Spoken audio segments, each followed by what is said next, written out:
Taking things back to that Saturday night, what time did you go down to the bar? Well, let's see now.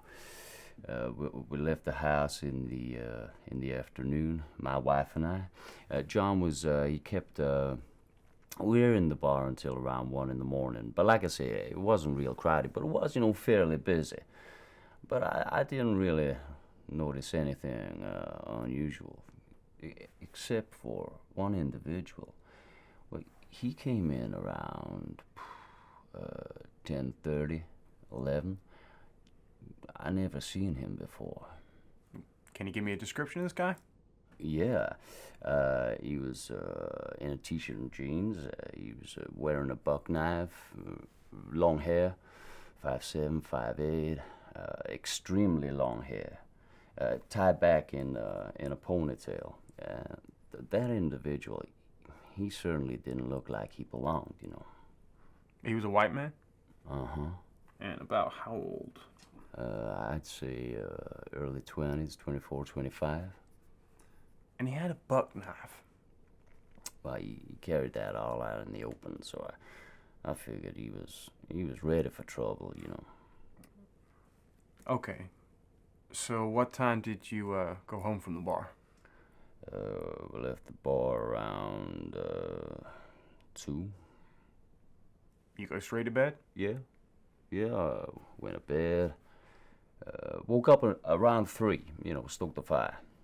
Nothing unusual woke you up? I usually stoke the fire around 3, Deputy. Was your wife still in bed when you got back? Yep. She was a deadhead. Sleeping, slept right through.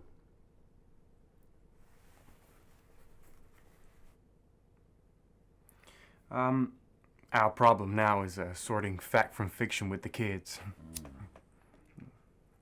You know your stepson, Justin, was there, right? Of course I do, Deputy. Obviously, we're trying to determine what, if anything, he might have seen. Has he tried to describe or recreate anything? Yeah. Yes, he did. He tried to recreate it at my place yesterday. The wife watched him. I watched him go right through it. So, he's telling Casey to hold his arm like he's got a knife, trying to stab it. But from what I understand, those folks were killed with a hammer. So I get to thinking he was just play acting, Was he in a position the following morning where, if the deputies had left the door open for a moment, he might have looked in there and seen the female victim? No way. Security was real tight that morning. So, I get to thinking whether or not he saw anything at all. Do you think there is a possibility that he could have? Well, I know that he does sleep light, and he does have trouble sleeping sometimes. But hell, look at this now. Just put yourself in their position. You're lying there next to your buddy, and you're giggling and this and that.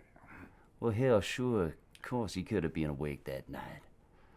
And he could have noticed something without me detecting him.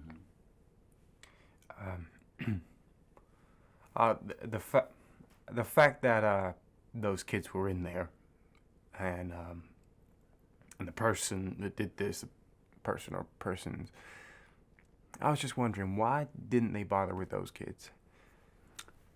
Now that's overkill, right there, Deputy. If I was gonna kill somebody, I'd go in there, blam, blam, blam. Just get the job done.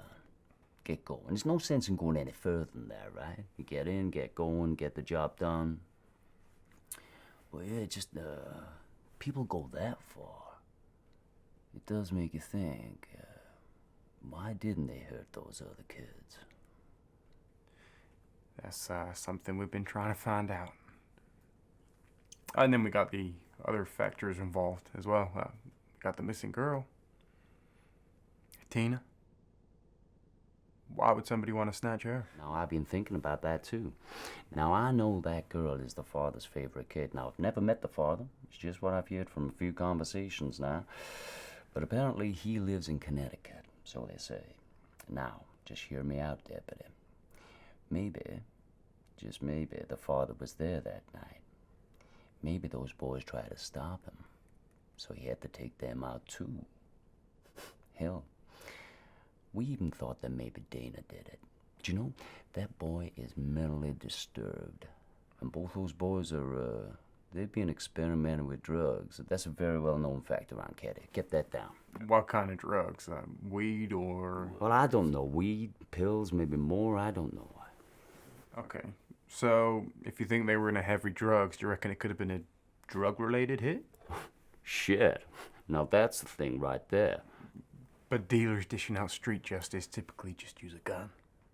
I mean, a hammer was a big weapon in this case. You know, my hammer's missing. Is it now? I usually keep it out front of the cabin, but, I haven't found that. This is another thing I've been thinking about, Deputy. Now, what do you think about this? This guy, now maybe he could have walked past my cabin, yeah? Now, if he did, well, hell, he could have taken my hammer. But why in the hell not my hatchet? I would have thought that was a much better way to kill somebody. Get you thinking. How? How can it be done? Getting in and out without anybody noticing. Strangest damn thing I ever heard of. Sure is. Is there anything else you can tell me to help with the investigation? No. No, I can't think of anything at all, Deputy. But if I do, I'll be sure to let you boys know. After all, I am a veteran. Well, you knew that, right? Bo too. Hell, that's how we met. I know. Oh, one more thing. How well did you know Sue? More my old lady's friend than mine, but from what I understand, she didn't have a real good handle on that family, if you know what I mean. No, I don't. You're gonna have to explain it to me. Yeah, don't worry about that now, Deputy. It's all over. Hell, she was a nobody.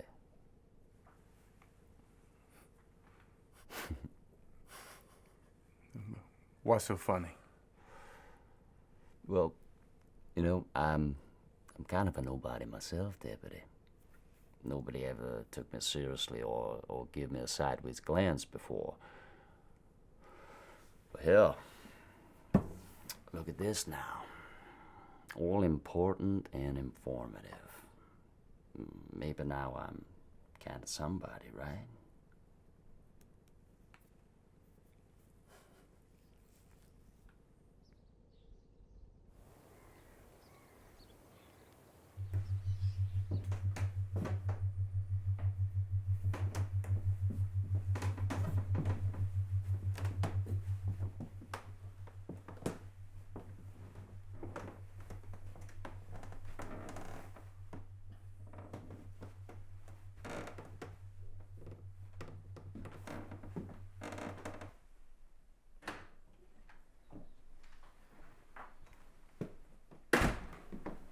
I heard you talked with Marty today. Sure did. Got it all on here. Better give me that. Safekeeping. Okay. I didn't get a great feeling about that guy. I think we should pursue it. At least talk to him some more. Let's not be too hasty. We got a few other lines of inquiry to exhaust before we point the dirty end of the stick at a buddy of mine. Well, we got to bring in his friend, Bo. We'll bring him in, sure. But we got to be careful here. We're going to do everything by the book. But there's a point where you turn every stone upside down. Well, you make a hell of a mess in this town. What are you saying?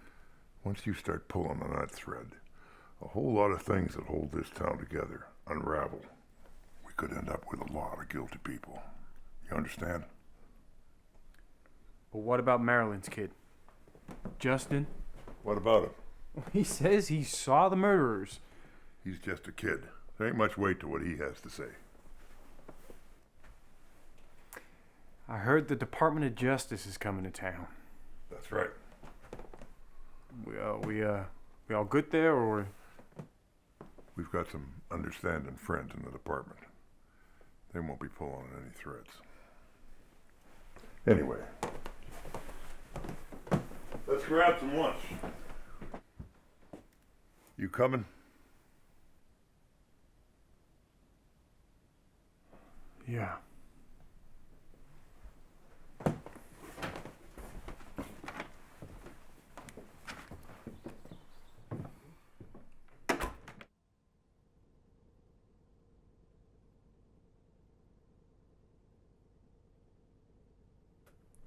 So Marilyn had already left the bar earlier.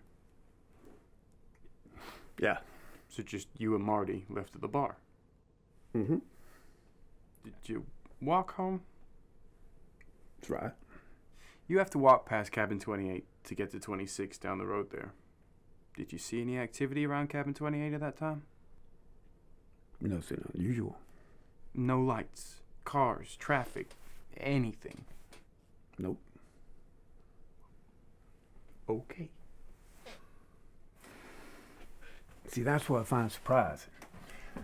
You see, I'm a very light sleeper.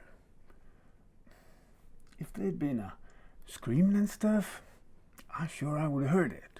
You didn't hear anything that night. Nothing at all.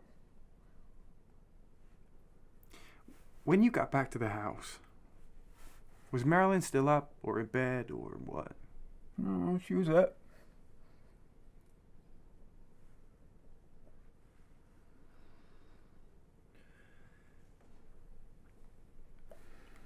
Okay then. I guess that's it. Want to thank you for coming in, Bo. No problem, Sheriff. Always happy to help.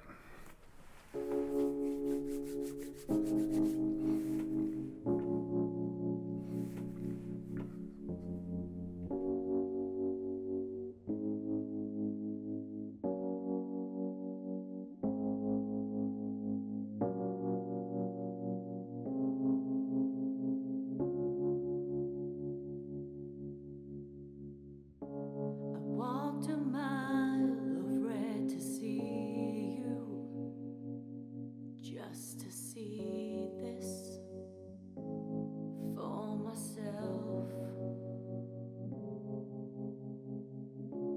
I drown in tears like an ocean. I'm so restless, yet helpless. Someone help us through the night. Little did you know, sometimes life just bites you.